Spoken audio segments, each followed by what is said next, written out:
your daily dose of sports and fun. This is the Morning Drive Podcast from Double T 97.3, presented by Cantex Roofing and Construction. I'm Mike Hebert, owner of Cantex Roofing and Construction. Every day is game day, and we'll get it right when it comes to your roofing, construction, windows, and mirrors. Call Cantex Roofing and Construction today. Together, we are one serving you.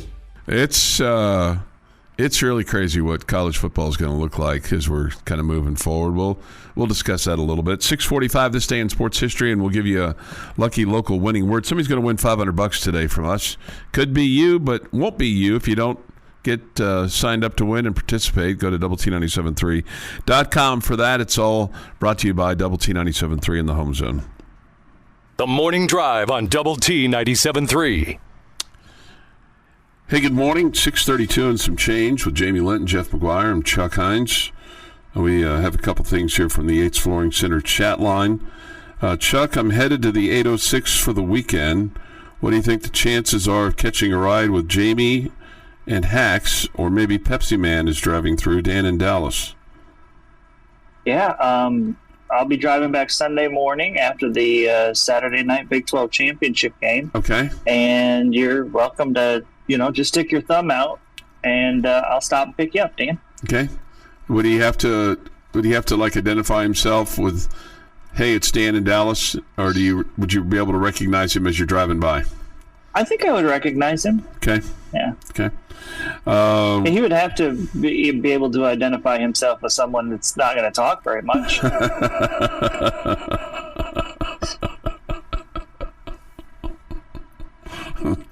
Right. That's critical. We'll have the Rangers and the Phillies today on 100.7 The Score. That'll be at 11:30. Balls and strikes at 12:10 from Philadelphia. It's not gone very well so far there, so they could use a good afternoon so they could have a little bit better weekend. Rangers now a couple of games under 500 after losing last night. They'll travel to Minnesota, take on the Twins over the weekend, Friday, Saturday, and Sunday. Minneapolis may not be so hospitable with the Mavericks winning last night. You think the Mavericks got a chance to win the title, Jamie? I think so. I still would lean towards the Celtics being the favorite. Yeah. But, yeah. Do you have any urge to get involved with the NBA with some of the newness that's going and some of the teams that have been knocked out? I'm definitely slightly interested. I've watched bits and pieces of some of both the East and the West over the last week or so. I was interested last night during the baseball game. I checked a couple times to see what the score of the Mavs was. So, yeah, I'm slightly interested. I don't think I'm gonna become a Mavs, diehard or anything like that. You're not buying a Kyrie jersey or anything like that, are you? What's that? You're not buying a Kyrie jersey to wear around, are you? No. Me personally, I'm a much bigger fan of flat bases than I am a flat earth. So. Okay. Would you root for the Pacers over the Celtics? Do you like Rick Carlisle? I don't have a strong opinion there. Okay. Yes. Okay. Yeah, I don't. I'm definitely rooting for the Mavs, but I don't. I don't have a strong opinion or care. I don't dislike anybody that I can remember on the Celtics or the Pacers, unless you tell me there's somebody that I've forgotten. No, I don't think so. All right, so we'll have that. We also have some high school playoff baseball for you today. Liberty will take on Brock, and this game will be at Lubbock Cooper. They'll play 2 games today.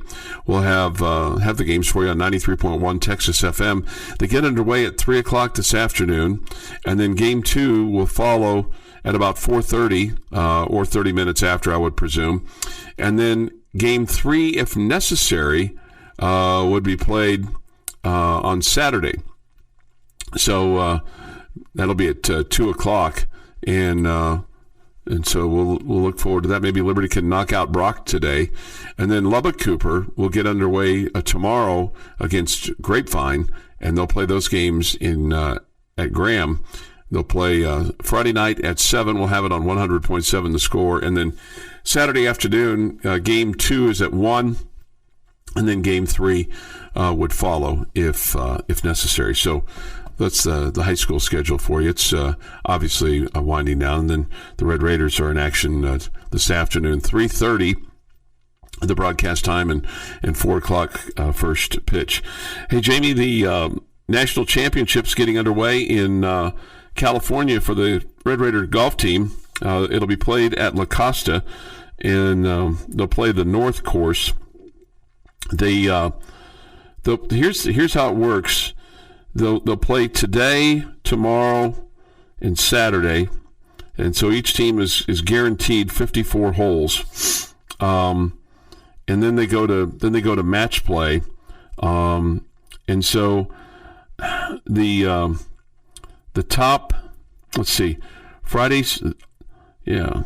Oh, today's a practice round. I'm sorry. So today's a practice round. They'll play Friday, Saturday, and Sunday, the stroke play, and then Monday, the top 15 teams will play, and then Tuesday the top 8 will play, and then they'll have afternoon play for the top 4, and then Wednesday is the top 2 teams would play match play. So Tech comes in as the 8th seed. Auburn is the 1 seed, Vanderbilt 2, North Carolina 3, and Tennessee 4. Texas is a 6th seed, and then Texas Tech is just ahead of Oklahoma. Arizona, that is coming into the Big 12, is a 10 seed in this particular deal. Oklahoma State, perennial great golf program, is the 18 seed, and then Baylor is 23. So, and even West Virginia is in this national championship field. They're the 29 seed coming into the weekend. So, good luck to Greg Sands' team, as you feel like that they've got a chance to bust through. So, we'll see if they can have a good weekend of golf there at La Costa. And then track and field continues in Fayetteville as well. With the women's races today, apparently they're expecting some bad weather, so they've moved all those races up and the field events up to try to get everything in today as best they can. So hopefully they'll have a good outing today. 6:39 and some change this morning here on the Morning Drive. Boom, boom, boom will be an hour from now, but next will be This Day in Sports History, and we'll give you a lucky local winning word. Chance for you to win some cash today from Double T 97.3 in the Home Zone. This is the Morning Drive Podcast from Double T 97.3, presented by Cantex Roofing and Construction. 6:45 this morning on the Morning Drive. Time for the boom, boom, boom. Today is Thursday, May the 23rd, 2024. Here is Jeff McGuire. I'm so disappointed. Oh. I'm so disappointed. I heard the boom, boom, boom music. Right? And you called it boom, boom, boom, and then you sent it to me for the boom, boom, boom. Did I really? You did. Well. I set it up. I thought you'd catch it. You had a chuckle out of it, but... well... I caught it, Jeff. Thank you. 1926, Chicago Cubs' Hack Wilson is the first to hit a home run off of Wrigley Field scoreboard. 1948, future Baseball Hall of Fame center fielder Joe DiMaggio hits 3 consecutive home runs as the Yankees edge the Indians 6-5 at Cleveland Stadium. 1962, Joe Pepitone is the second Yankee to hit 2 home runs in 1 inning. Would you guys like to take a stab at who was the first? Well, Babe Ruth. Not Babe Ruth. The guy we just mentioned, Joe DiMaggio. Joe DiMaggio, Mr. Coffee. 1984, Detroit Tigers win the AL record-tying 16th straight road game. Why do you go Tigers? 84? 84. They would win a World Series that year. And in 2004, junior first baseman Josh Brady hits his first career grand slam to help the number 25 Texas Tech Red Raiders to a 12-6 win and series sweep over the Baylor Bears on Sunday at Dan Law Field.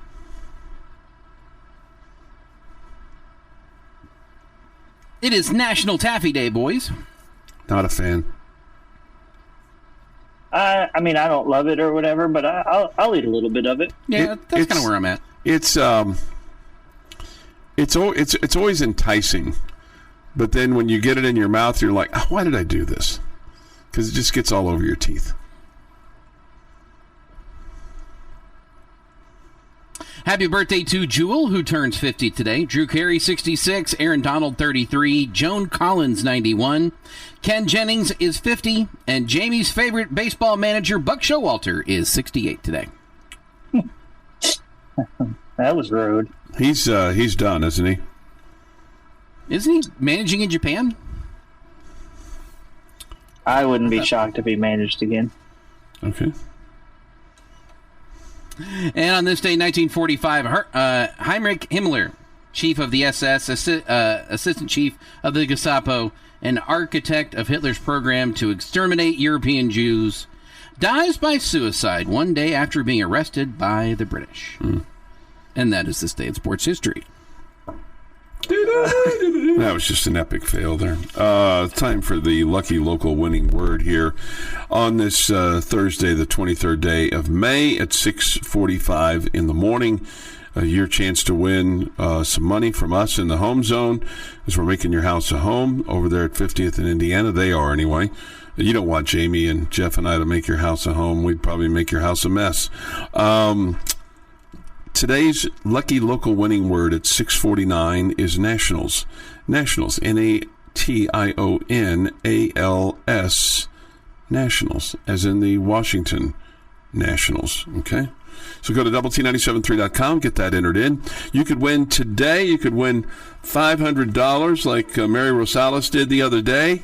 Wouldn't that be nice to have some extra cash going into a Memorial Day weekend for your cookouts or your boating activities or fishing or hiking or lazing around? Maybe you're just going to do a little extra shopping. Who knows? You're going to somebody's house, you're going to pick up the steaks, to take over to so-and-so's to grill, all those kinds of things. So look forward to hearing who the next person is that wins. And don't forget to write down June the 20th. We'll be over at Two Docs. Somebody's going to win $2,500 that day. All right, quick look at Buck Showalter's resume. Nothing showing currently of his employment. So maybe he's getting rested up for his next opportunity to ruin a team, Jamie. Maybe so. Maybe so. But hey, they usually have success after he leaves, so that's good. Yeah. He's never appeared in a World Series, but he's a 4-time manager of the year. 94, 04, 2014, and 2022. I'm surprised somebody didn't give him a shot here in 2024, because in 94, 04, and 2014, he was the manager of the year. This is 2024. Somebody, maybe somebody that's maybe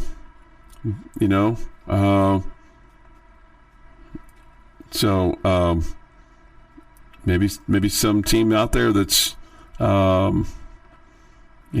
languishing would hire him, and they'll have a chance to be the manager of the year. The division standings, all those kinds of things.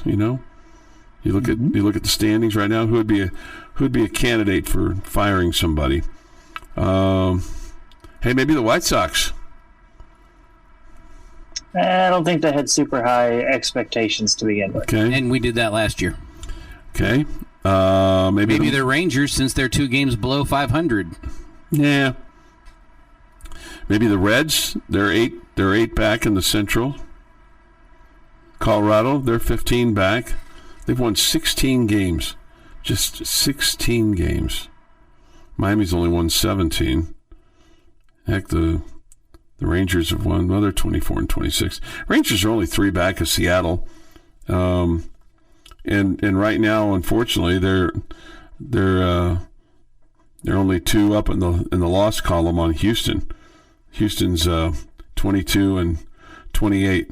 So since I said they were dead at 7 and 17, they're 15 and 11. That's 4 games over 500.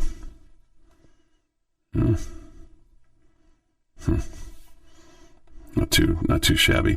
6:52. They're coming in strong now. Yeah, I just got this off of my line from a person that listens to us all the time. Y'all scared me to death. I leave the house when the boom, boom, boom comes on, and I'm in the house. She sent me an emoji. I don't know what in the shower. Slight panic attack. So you created heart attacks out there, Jeff. You're the one that said the boom boom boom was coming up next. I guess and then introduced the boom boom boom. I did. God, what an I idiot. can only help you so much. No, you're right. I can only follow directions. You said the boom boom boom was next. You're right. That was. It was kind of a funny little Pavlov's dog thing because you hear the music and your mind knows, okay, it's boom, boom, boom. And you said it was the boom, boom, boom, yet then you pitched it to Jeff, which you know is not a boom, boom, boom thing. That's a This Day in Sports History thing. Boom, boom, boom thing you pitched to me. Mm-hmm. Yeah. So you were like a... split personality, Pavlov's dog. Yeah. That's the difference between being in Lubbock and Los Angeles as a radio host, right there. That's the difference. The consummate professional, the polished, well-orchestrated machine would have been able to deflect that off and, like a fly on an arm. Or chuckle when you heard the boom, boom, boom music. Or chuckle when you heard the boom, boom, boom music, right. But I was too zoned in on other distractions. So it's. But you don't want to be in Los Angeles anyway. No, I do not. I do not. I do not. I'm happy right here in Lubbock, Texas, USA, talking to Jamie and Jeff every morning. Remember, he's a permanent resident, folks. I have permanent dirt here. That's exactly right. I have permanent property here at some point. Don't want to use it today, okay, or this weekend. But I do have permanent dirt here. The Morning Drive podcast from Double T 97.3 is presented by Cantex Roofing and Construction. Being with us today on Lubbock Sports Station, Double T 97.3 and Double T 97.3.com. We'll have Red Raider baseball for you on the air today at 3:30. Balls and strikes at 4 o'clock, and then hopefully see where it brings us for tomorrow. And the Red Raiders. But today's the day you got to worry about more so than anything else. Jamie, the Big Ten is going to experiment. I don't know about experiment. I mean, I feel like they've been doing some of this already, but you're going to see some Friday night games. And also, it's really more of Fox Sports, not necessarily always the Big Ten, because Arizona and Kansas State are going to play a non-conference game. And Washington and Rutgers are going to play a game that kicks off at 5 o'clock on a Friday. Michigan State will go to Oregon and the next week, and that game will kick off at 9 o'clock in East Lansing. But the one that has everybody kind of just scratching their head is Rutgers at USC at a Big Ten game on Friday, October the 25th. That kicks off at 11 p.m. Eastern Time. I'm guessing that game's being played at Cal. Yeah. I mean, what are we doing?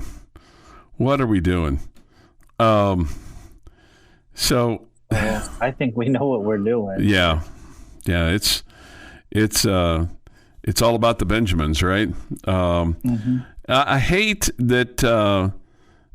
There's a full schedule on Friday nights now on Fox. The Arizona-Kansas State game is a 7 o'clock Central Time kick. Illinois will play at Nebraska the next week.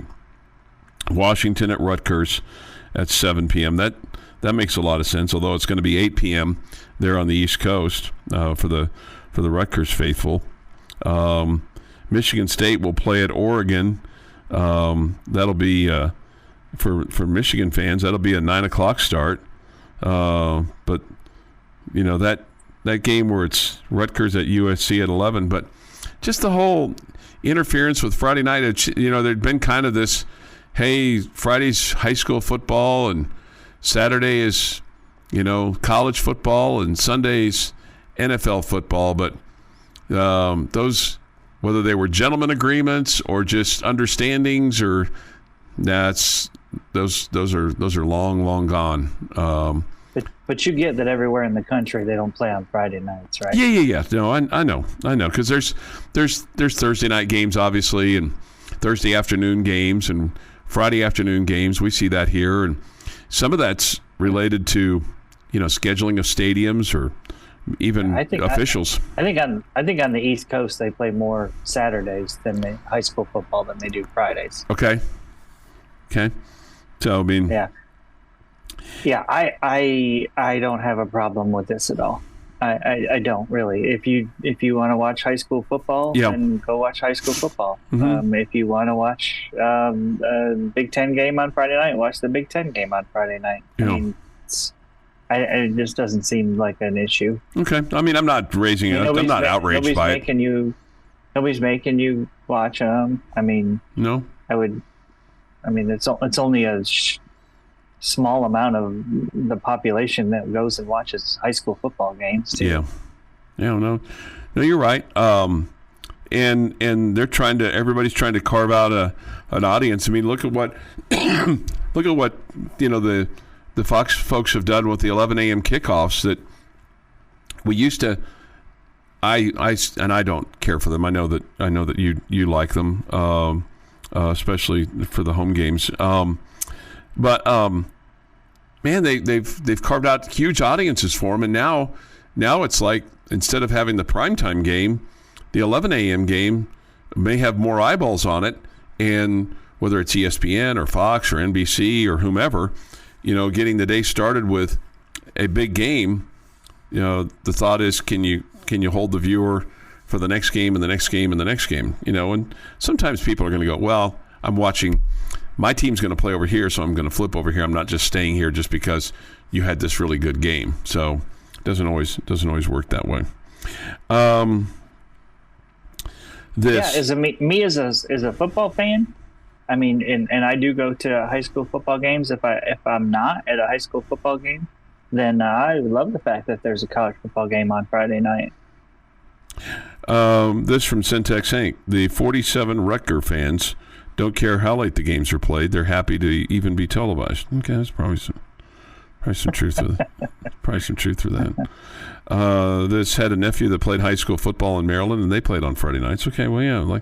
I guess I just thought it was. I just saw that, and I thought it was kind of interesting that the Rutgers USC game was going to be at 11 o'clock Rutgers time. That would make for they're on 97.3 Rutgers football. That post-game show be in the middle of the night, early morning, about 4 o'clock in the morning. I wonder what the outrage will be there and on the East Coast there for the Rutgers fans calling in. All right, well, let me know how it goes. Okay, I sure will.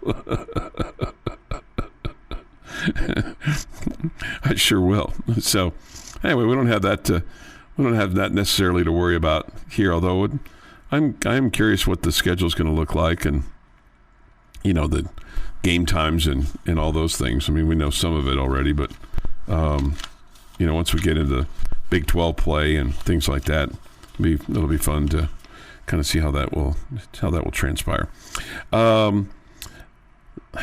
We get this. Good morning, guys. Today is Thursday, May the 23rd, and Texas Tech still has scoreboard on Texas. I guess you won the game the other night. But you look at all the games that Texas has won this year, and they won the series. I don't know. That seems a little hollow to me, but if if it makes you feel good, then go for it. Yep, and run with it. It's better than losing the last game. Oh, I know. Yeah. I know. It would have been better to win the series. Mm-hmm.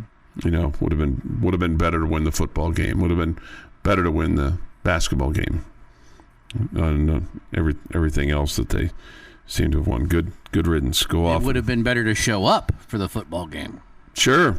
Yeah, that would have been fun as well. They just, when they got off the bus, they decided to keep playing as opposed to just getting back on the bus and going home.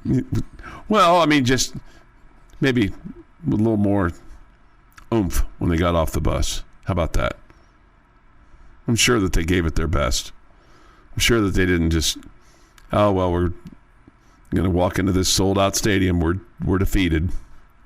Might as well get back on the bus and go home. I think I would argue with they gave it their best. I thought we saw them give better other games. Yeah. Yeah, right. Right. They played a lot better in other games. They did. They did play a lot better. And maybe they gave full effort and it was just a bad day, but yeah. I wouldn't say they gave us their best. Yeah. If that was their best, yeah, then we probably wouldn't have won a single game. Yeah. This, of course, it's hollow, but it's something, and we need something at this point. Yeah. Yeah. Cameron says this: I found $5. Would it have been better to find 20? Sure. I mean, you can't even buy a hamburger anymore for $5. So yeah, 20 would have been much better. Yeah. Why are you raining on the parade, Chuck? Be happy that the last game of any sort against Texas as a Big 12 team was a W. Okay. Sorry to rain on the parade. Sorry to rain on the parade. Jamie's question of the day is next. I'm going to get an umbrella, all right, so that I don't let it rain on the parade, all right? The Morning Drive podcast from Double T 97.3 is presented by Cantex Roofing and Construction. Jamie's question of the day on Double T 97.3 is brought to you by Connecticut of West Texas. All right. I'm going to go off of something that Chuck has brought up recently in the last segment about games being played on other nights of the week. Okay. And so I am going to ask you two questions here. Mm-hmm. One, if it were to be possible, would you be okay with one Thursday night game every single year? Would you want that or would you not want that? And number two, if you had to move one of our games this season, home or away, to a Thursday night game, which would you move to a Thursday night game and why? No on the first one. I don't want to play a Thursday night game every year. I would just prefer to play on Saturday. So no, I don't want to do that. I don't want to play a Thursday night game. If I had one game to put on a Thursday night, and I guess that's somewhat being selfish, but I think the Thursday night game could be special. So like if it's every once in a while, like every other year, I wouldn't have a problem with that. But to just say every year you're going to have one, nah, I'm not for one every year.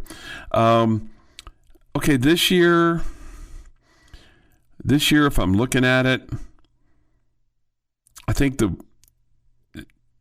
for the home game, if it's a home game, and I'll just say it's a home game, I'd say the Colorado game this year would be a candidate for a Thursday night game where there could be extra juice in the air, extra spice.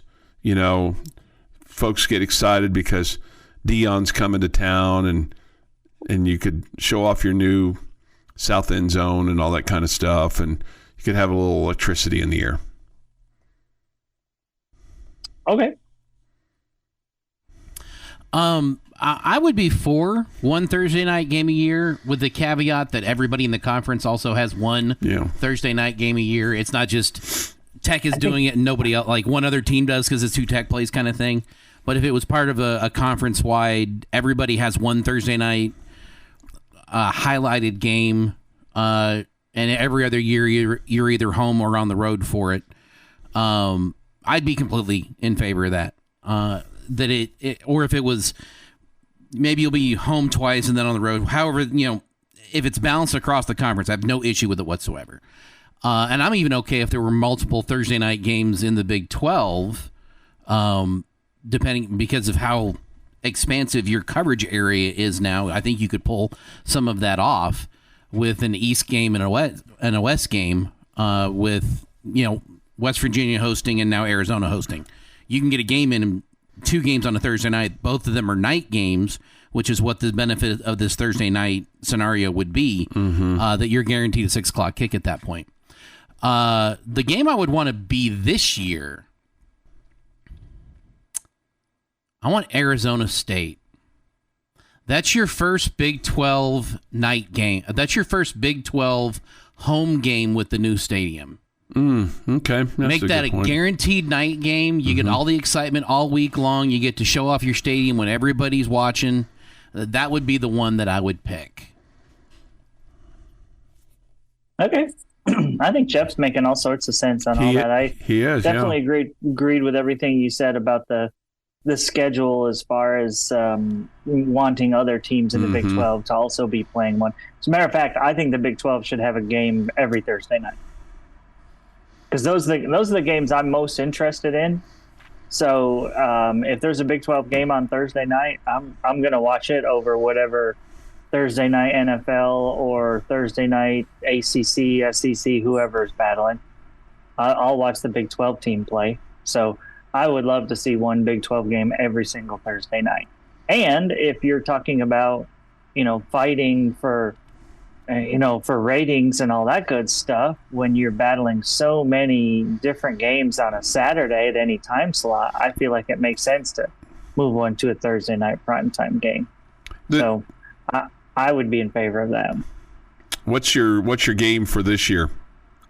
My game for this year would be the Abilene Christian game. I say make it big and exciting and all that to open up the new south end zone, and I think that'll get fans. I think fans would be excited because it's the first game of the year. I think it would create a good atmosphere, all the above, and plus it could be hopefully a game where you can relax and have a little bit of fun.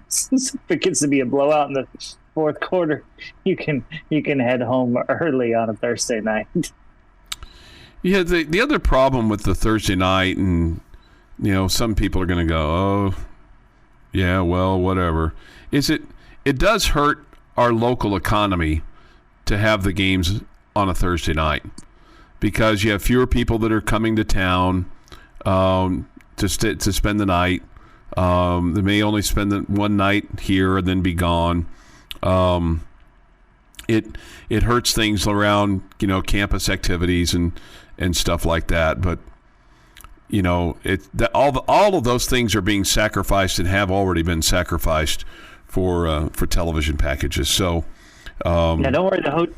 The hotel will jack the room rates up, so they'll get their money's worth one way or the other. Well, I mean, we all know they do that on football weekends. Sure, I mean, sure, those things happen, but I mean, and also the 2-night minimums and stuff like that. I'm just saying that trickle down affects all of us because of the people that come into town that spend money, whether it's at restaurants or bars or just shopping in general. That trickle down for those 6-7 home games is huge. I mean, and the impact of that is probably bigger on towns like Ames, Stillwater, Manhattan, in the Big 12 than Lubbock and Provo and places like that was bigger. I don't know, just it makes it for an inconvenience for people that are coming from out of town. So I would say this: if you do that and have a Thursday night package, which probably will happen, the caveat should be that you shouldn't have to give up a home game back-to-back years. In other words, you're home one year, you're on the road the next year. Yeah, that was one of the things that Jeff mentioned. Yeah. So I agree with. I think Jeff made a lot of sense, and you made a lot of sense. And as usual, I'm probably senseless. your daily dose of sports and fun. This is the Morning Drive Podcast from Double T 97.3, presented by Cantex Roofing and Construction. Jamie, I saw this, and it has nothing to do with anything that we have talked about today. But when has that stopped us? This is just incredibly fascinating to me. Sherpa mountain guide Cami Rita completed scaling of Mount Everest yesterday, his second climb this month to the top of the world for a record 30th time. His first time to climb Mount Everest was in 1994, but he's done it 30 times. And so then I looked at how much does a Sherpa make. Sherpas who have certification can earn up to $10,000 per Everest season, but typically Sherpas earn $2,000 to $5,000 per season. But the average salary in Nepal, I mean, our college athletes here would, I mean, they can't even survive a day or maybe even a morning on, and most of us here, I shouldn't just point out the college athletes. It just seems like the name, image, and likeness stuff's gotten out of hand. The average monthly salary in Nepal is $48. $48. $48. And a Sherpa who's going to take somebody to the top of Everest is going to make $2,000 to $5,000 per climbing season. So, I mean, you think about the dangers that are involved of going up Mount Everest. Heck, even probably going up halfway is dangerous, let alone getting all the way to the top.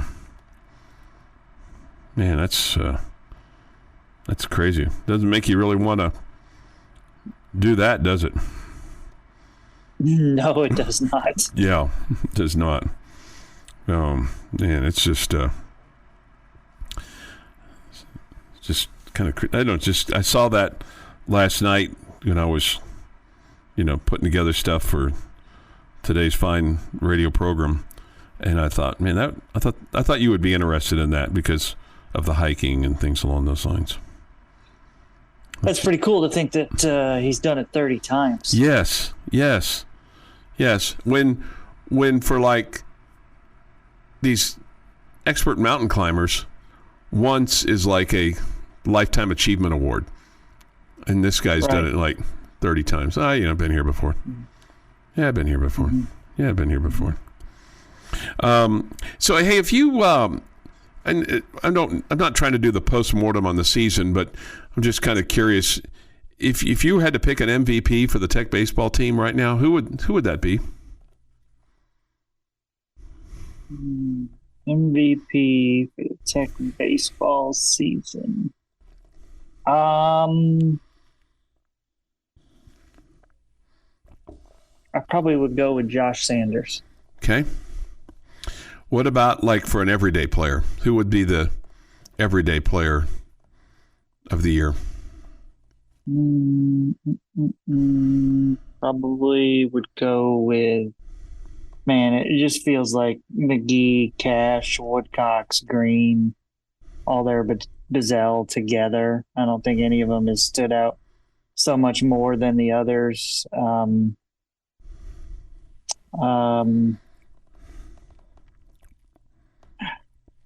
probably would take McGee just because ultimately he leads the team now in RBI and tied with Cash and homers. I think he's been the best offensively of the group too. And would you say the most steady Eddie of the group? Steady Eddie, I would go with Woodcox. You would? Okay. All right. I think there's like 5 guys all there together. Mm-hmm. And I wouldn't say, I mean, I'll be honest with you, I would say Bizzell has done less than expected, even though he was second team all conference. I think Austin Green has probably been right about where you thought he would be. Woodcox, I think, has exceeded expectations. I think McGee has exceeded expectations. I think Gavin Cash has been a little bit low. He just had such a good season last year. Nobody's just really jumped out in front of the pack. Yeah.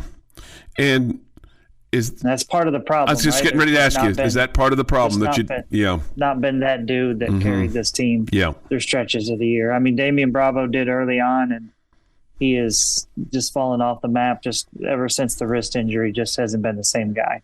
Yeah, and that makes it challenging. 8:20 this morning here on the Morning Drive. I heard something on the broadcast last night, and look, I understand slip of the tongues, far be it, and I am not being critical of him at all. I thought it was funny, and then I said to myself, well, it's really not funny because it could be kind of where we're headed with all of this stuff. But the play-by-play announcer on TV last night referred to one of the Oklahoma State guys as a rookie, not a freshman.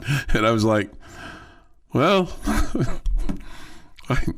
is he a freshman or is he just a rookie? And I don't think that's new though. I think a lot of people have over the years have called freshmen rookies his rookie season. I think you still get that from people. I guess even before NIL. Yeah.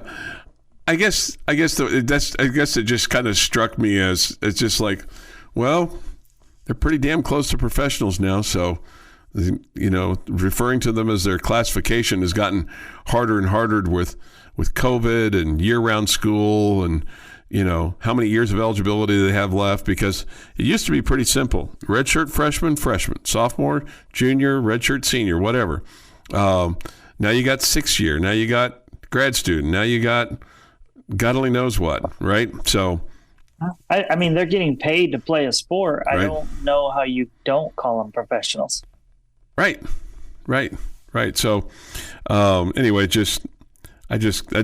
like I said, I'm not being critical. It just kind of struck me as like, well, yeah, I guess we can just call them rookies. But you're right. I mean, he's not the first, and certainly won't be the last. Mark says this: I think the fans should be the MVP of the baseball team, given how the team has struggled all season. He said his vote would go to Kevin Bazell, though. Okay. He's been really good. I think he's been as advertised defensively. I think his offensively, it's just been I wouldn't call it a standout season offensively. I think you had higher expectations for Kevin, but I think he's been great behind the plate. And offensively, I think he's been fine, just not great. Yeah. Somebody wants to know who's in your mind, best starter and best reliever. Kyle Robinson is the best starter, and Josh Sanders is the best reliever. Yeah. Hey, is it fair to ask? I mean, we're probably never going to know the answer to this question, but with the injuries and particularly the traumatic injury to Brady Trombello and things along those lines, that mentally that could have really affected this baseball team, especially early on, and that might have trickled down to the rest of your problems. Is that fair to say that, or is that an excuse? I'm probably not the person to ask that question to. You could ask that to Coach Tadlock. He's not usually an excuse guy. That feels like a bit of an excuse to me. That's not to say that for a couple of days those guys weren't shaken a little bit by that. I would totally think they would be. But after they knew that Brady was okay and healthy and alive and all that good stuff, it would be hard to think that has really affected them deep into the season. Yeah. Okay. And that's a fair assessment of that. 8:25 this morning here on the Morning Drive. A reminder, we'll have Red Raider Baseball on the air for you at 3:30.